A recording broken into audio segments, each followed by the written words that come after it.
चला तर अवघ्या 15 मिनिटात बिना भाजणीचे कोंबडे वडे करूयात.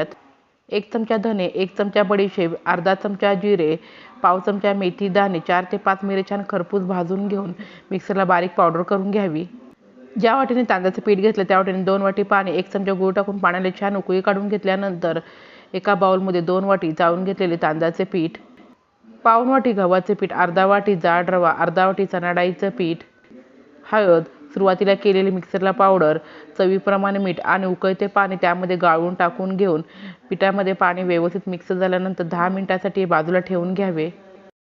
10 मिनिटांनंतर गरज लागली तर थंड पाण्याचा वापर करून घट्टसर असं पीठ मळून अजून 10 मिनिटांसाठी बाजूला ठेवून लगेच त्याचे वडे तयार करायला घ्यावे.